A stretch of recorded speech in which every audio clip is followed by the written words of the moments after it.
안녕하세요. 이목사입니다. 오늘은 구속사 읽기 282페이지에서부터 함께 은혜를 나누기로 하겠습니다. 네 번째, 반드시 7등불의 빛 속에서 향을 사르도록 주의를 주었습니다. 출애굽기 30장 7절에서 8절. 대제사장 아론이 아침과 저녁으로 향을 살랐는데 등불을 정리하고 켜는 시간도 동일하였습니다. 출애굽기 30장 7절에서 8절에서 아론이 아침마다 그 위에 향기로운 향을 사르되 등불을 정리할 때에 살을 찌며 또 저녁 때 등불을 켤 때에 살을 찌니 이 향은 너희가 대대로 여호와 앞에 끊지 못할지며라고 말씀하고 있습니다. 작은 1번, 아침마다 등불을 정리할 때, 아침마다는 히브리어로 바보케르라고 하여 아침을 뜻하는 보케르가 2번 사용됨으로써 분향을 하는 때가 반드시 등불을 정리하는 아침 시간이어야 함을 보여줍니다. 그리고 등불을 정리할 때에 살을 찌며라고 말씀하고 있습니다. 출애굽기 30장 7절. 이것은 7등잔의 불을 정리하는 시간에 향을 피우라는 말씀입니다. 작은 2번, 저녁 때 등불을 켤 때. 제사장들은 또 저녁 때 등불을 켤 때에 향을 살랐습니다. 출애굽기 30장 8절. 등불을 환히 밝힌 후 향을 사르게 했던 것입니다. 여기 저녁은 히브리어로 벤하르바임이며 두 저녁들 사이라는 특별한 의미를 갖습니다.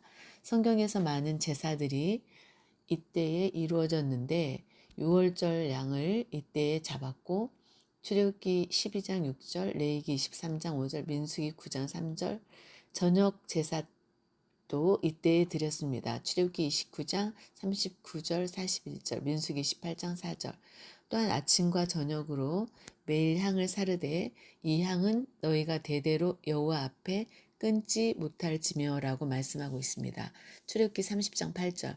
성경에서 향은 성도의 기도를 상징합니다. 계시록 5장 8절, 8장 3절. 이는 성도의 기도가 참 등불이신 예수 그리스도 안에서만 이루어져야 함을 상징한다고 볼 수 있습니다. 요한복음 15장 7절. 아침과 저녁으로 매일 규칙적으로 끊이지 말고 등불을 밝히고 그 아래에서 향을 사르듯이 성도들은 매일 예수님 안에서 끊임없이 기도해야 합니다. 시편 141편 2절. 쉬지 않고 드리는 기도.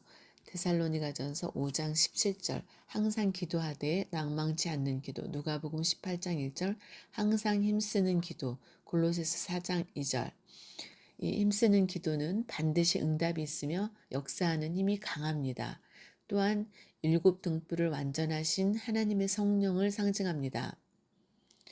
7등불은 완전하신 하나님의 성령을 상징합니다. 계시록 4장 5절, 5장 6절, 사무엘하 22장 29절, 시편 12편 6절, 119편 105절, 잠언 6장 23절.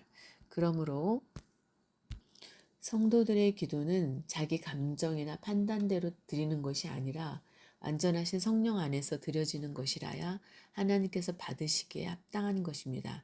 에베소서 6장 18절, 유다서 1장 20절. 기도는 또한 구속 사역을 완성하신 예수 그리스도의 이름으로 드려야 합니다. 요한복음 14장 13절에 너희가 내 이름으로 무엇을 구하든지 내가 시행하리니 이는 아버지로 하여금 아들을 인하여 영광을 받으시게 하려 함이라 라고 말씀하고 있습니다. 모든 이름 위에 뛰어난 이름 에베소서 1장 21절, 빌립보서 2장 9절. 곧 예수님의 이름으로 아버지께 구하는 자는 무엇이든지 다 받게 될 것입니다. 요한복음 15장 16절, 16장 23절에서 24절. 네 번째 금등대의 구속사적 교훈. 작은 1번, 7등불은 세상의 빛이 되신 예수 그리스도를 나타냅니다. 예수 그리스도는 세상의 모든 영적 흑암을 몰아내는 생명의 빛입니다. 누가복음 2장 32절, 요한복음 1장 4절에서 5절, 8장 12절, 9장 5절, 11장 9절에서 10절. 7개의 가지로 구성된 등대는 어두운 세상을 비추시는 예수님의 사역을 상징합니다. 요한복음 9장 5절에서 내가 세상에 있는 동안에는 세상의 빛이로라 라고 말씀하고 있습니다. 세례 요한은 켜서 비치는 등불이었지만 요한복음 5장 35절 참 빛은 아니었고 빛에 대하여 증거하러 온 자였습니다. 요한복음 1장 8절 참 빛, 곧 세상에 와서 각 사람에게 비치는 빛이 있었나니 요한복음 1장 9절 이는 바로 예수 그리스도이십니다. 숫자 7은 성경 곳곳에서 완전과 완성을 상징합니다. 성부, 성자, 성령, 삼위일체이신 하늘의 수 3과 동서남북 땅의 수, 사의 합이 완전수 7이기 때문입니다. 종말의 심판에서는 7천사, 7재앙, 7인, 7나팔, 7대접 등 숫자 7이 자주 등장하고 있습니다. 계시록 6장 1절, 8장 2절, 6절, 15장 1절, 16장 1절 재림하실 예수 그리스도 어린 양이신 주님은 7눈을 가지고 있는데 이 7눈이 7등불이요 7영입니다. 계시록 4장 5절, 5장 6절 예수님께서는 사단이 막강한 영향력을 행사하는 이 세상에서 하나님의 의를 드러내는 빛의 역할을 완벽하게 수행하셨습니다. 요한복음 8장 12절에서 예수께서 또 일러 가라사대 나는 세상의 빛이니 나를 따르는 자는 어두움에 다니지 아니하고 생명의 빛을 얻으리라 라고 말씀하고 있습니다. 예수 그리스도의 재림과 더불어 이루어질 새 예루살렘 성은 해나 달의 비침이 쓸데없습니다. 그 이유는 하나님의 영광이 비치고 어린 양 자신이 등이 되시기 때문입니다. 계시록 21장 23절, 이사야서 30장 26절, 요한계시록 22장 5절에서 다시 밤이 없겠고 등불과 햇빛이 쓸데없으니 이는 주 하나님이 저희에게 비추심이라 저희가 세세토록 왕노릇하리로다 라고 말씀하고 있습니다. 한편 하나님께서 스가랴 선지자에게 보여주신 순금 등대는 두 금관을 통하여 두 감람나무와 연결되어 있었습니다. 스가랴 4장 11절에서 12절 순금 등대는 두 금관을 통하여 감람류를 공급받아 불을 밝혔습니다. 성령의 역사가 아니고서는 교회와 성도가 이 어두운 세상에서 빛의 사명을 감당할 수 없음을 보여줍니다. 스가랴서 4장 6절 빛의 사명을 감당하기 위하여 등대에 기름이 가득해야 하듯이 교회와 성도는 성령 충만한 삶을 살아야 합니다. 사도행전 10장 38절, 에베소서 5장 18절, 요한일서 2장 20절, 27절, 스가랴 4장 2절에서 6절. 혼인잔치에 들어가지 못한 미련한 5처녀는 등은 가졌지만 등잔에 기름이 떨어져 등불이 꺼지고 말았습니다. 마태복음 25장 1절에서 13절. 오늘날 교회와 성도는 그 속에 있는 빛이 어둡지 아니한가 항상 점검해야 합니다. 마태복음 6장 22절에서 23절, 누가복음 11장 33절에서 36절. 작은 2번 등대의 7등불은 세상의 빛으로서 하나님의 언약과 교회의 시대적 사명을 보여줍니다. 각 시대마다 하나님의 말씀으로 맺으신 언약은 그 시대의 등불이었습니다. 역대하 21장 7절에서 여호와께서 다윗의 집을 멸하기를 즐겨하지 아니하셨음은 이전에 다윗으로 더불어 언약을 세우시고 또 다윗과 그 자손에게 항상 등불을 주겠다고 허하셨음이더라 라고 말씀하고 있습니다. 왕상 12장 36절, 왕하 8장 19절 언약은 곧 등불입니다. 성소의 등불이 꺼지지 않듯이 하나님의 언약은 꺼지지 않고 영원토록 타오르는 등불입니다. 하나님의 말씀으로 맺어진 언약은 영원한 언약입니다. 창세기 9장 19절, 17장 7절, 출애굽기 31장 16절, 레위기 24장 8절, 사사기 2장 1절, 사마 23장 5절. 시편 105편 8절에서 그는 그 언약 곧 천대에 명하신 말씀을 영원히 기억하셨으니 라고 말씀하고 있습니다. 마태복음 24장 35절, 마가복음 13장 31절, 시편 119편 105절에서도 주의 말씀은 내 발의 등이요 내 길의 빛이니이다 라고 말씀하고 있습니다. 하나님의 명령은 등불입니다. 잠언 6장 23절 말씀은 어두운 곳을 비추는 빛입니다. 베드로후서 1장 19절 등대의 원줄기는 예수 그리스도를 상징합니다. 요한복음 15장 5절, 로마서 8장 39절. 가지가 원줄기에 붙어 있듯이 예수 그리스도의 몸된 교회는 세상의 등대와 같은 존재입니다. 요한계시록 1장 20절에서 일곱 촛대는 일곱 교회니라 라고 말씀하고 있습니다. 등대가 빛을 비추듯이 교회도 세상의 빛을 비추어야 합니다.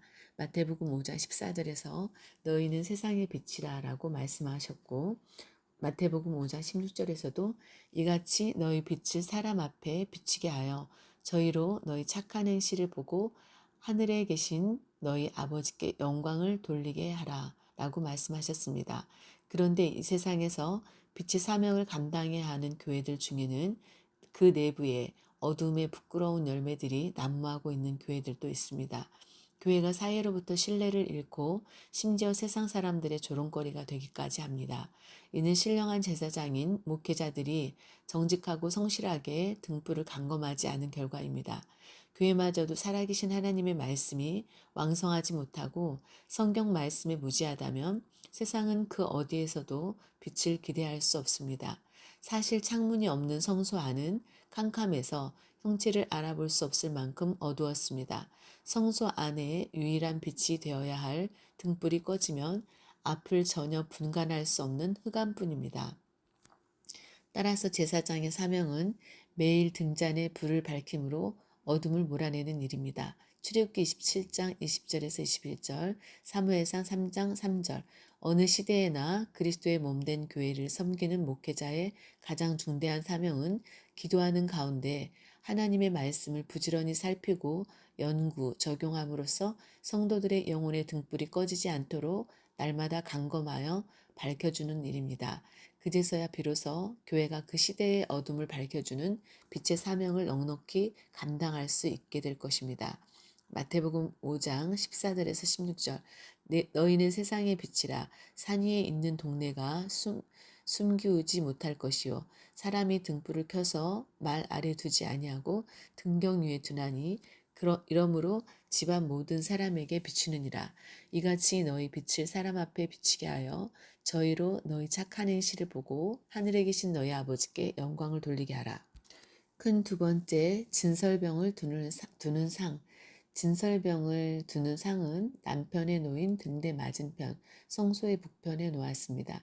출애굽기 26장 35절, 40장 22절에서 24절. 진설병은 히브리어로 레헴파님으로 면전의 떡이라는 뜻입니다.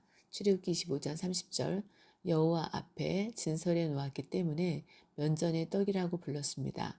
레위기 24장 6절 8절 또한 진설병을 두는 상은 히브리어 슐한 하파님, 민수기 4장 7절 또는 슐한 네헴 하파님으로 출애굽기 25장 30절 면전에 떡을 두는 상이라는 뜻입니다.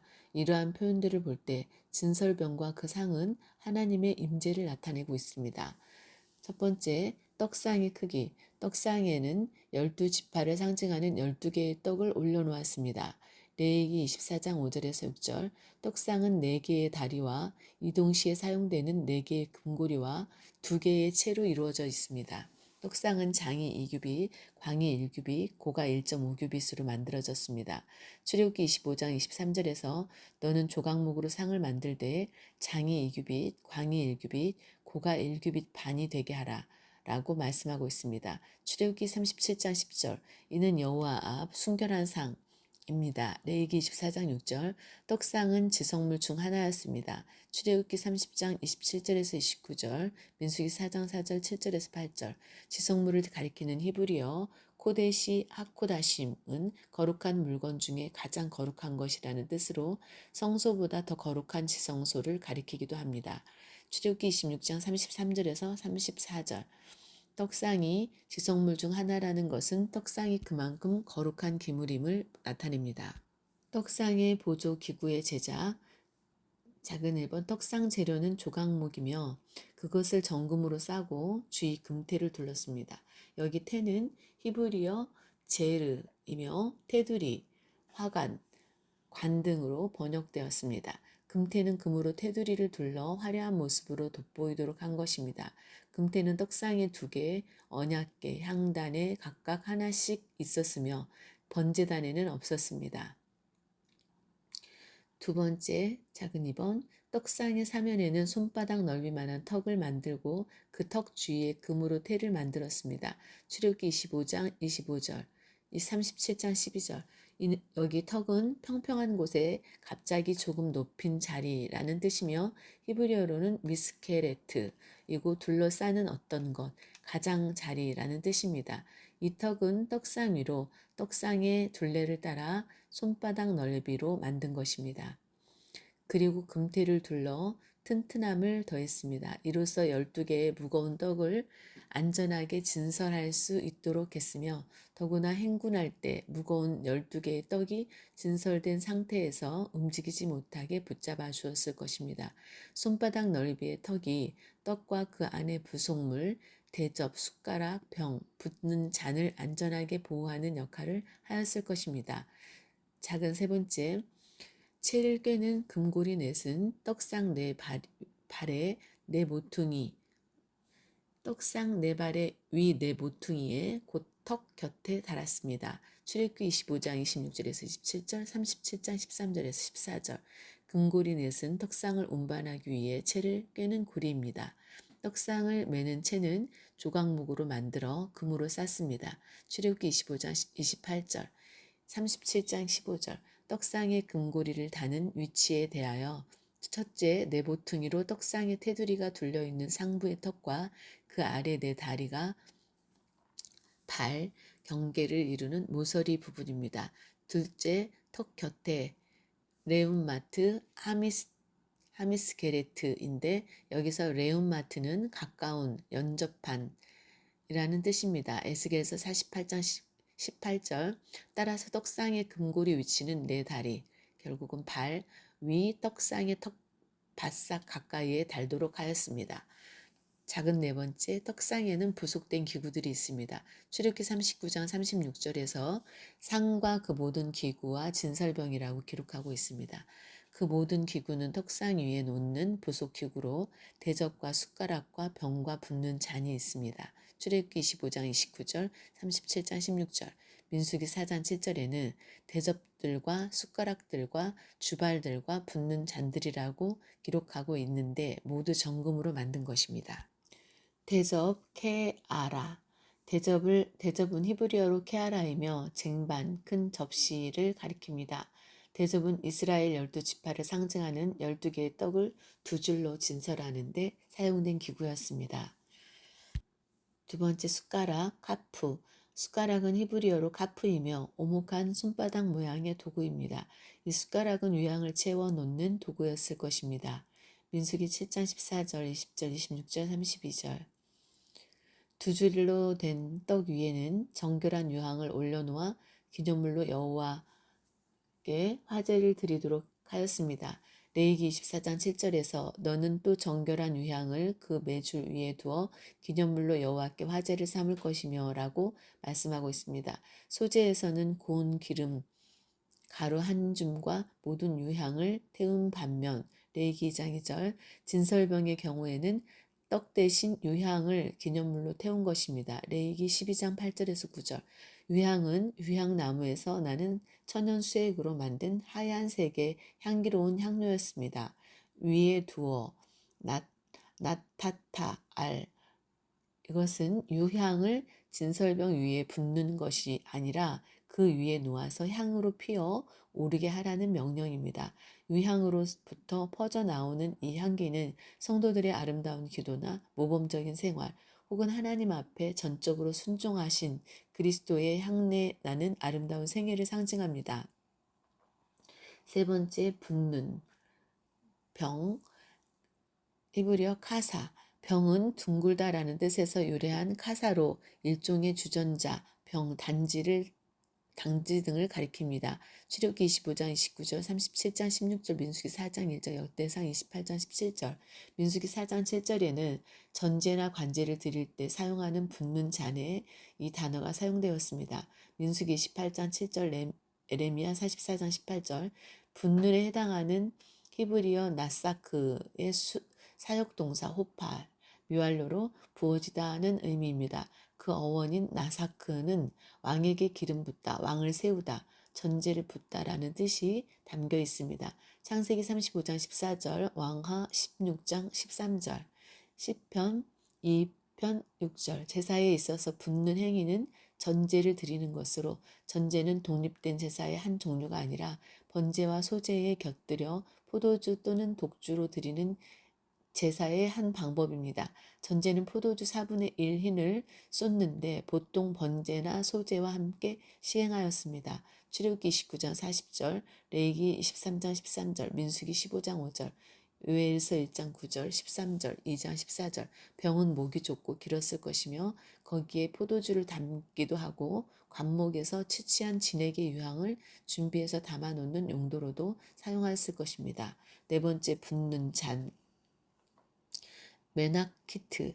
잔은 히브리어로 메나키트이며 깨끗하다, 비우다 라는 뜻의 낙하에서 유래하였습니다. 보통 전제를 드릴 때 포도주나 전제에 술을 쏟아 붓는 데 사용하는 사발이나 잔을 의미합니다. 출애굽기 29장 40절에 41절, 출애굽기 25장 29절에 붓는 잔, 출애굽기 37장 16절에 잔, 민수기 4장 7절에 주발로 번역되었습니다. 에레미야 52장 19절에는 관제를 위한 순금으로 만든 바리들이라고 번역되었습니다. 현대인의 성경은 술을 따르는 그릇이라고 번역하였습니다. 붓다, 네세크 히브리어 라는 단어가 잔과 함께 쓰인 것은 아마도 전제를 드릴 때 붓는 병과 함께 사용되었기 때문일 것입니다. 붓는 잔과 붓는 병이라는 도구가 필요했던 점으로 미뤄볼 때 진설병 상위에는 떡과 함께 전제로 드릴 포도주가 함께 있었음을 알 수 있습니다. 전제에 쓰인 포도주는 앞으로 있을 예수님의 대속적 희생의 피와 성도들의 순교를 상징합니다. 전제는 신약에서 관제, 물될 관, 제사제라고 번역되었습니다. 빌립보서 2장 17절, 디모데후서 4장 6절. 예수님께서는 하나님의 구속 경륜 속에서 십자가에서 흘리신 자기 피로 죄와 사망을 없애는 완전한 구원 역사를 이루셨으며 지금도 그 피로 세우신 새 언약의 축복, 곧 구속의 은혜를 믿는 자들에게 끊임없이 부어주십니다. 마태복음 26장 28절, 마가복음 14장 24절, 누가복음 22장 20절, 고린도전서 11장 26절에서 너희가 이 떡을 먹으며 이 잔을 마실 때마다 주의 죽으심을 오실 때까지 전하는 것이니라 라고 말씀하고 있습니다. 구속사 294페이지까지 함께 읽었습니다. 성막의 비밀, 금등대와 진설병에 대해서 함께 은혜를 나눴습니다. 이 목사였습니다.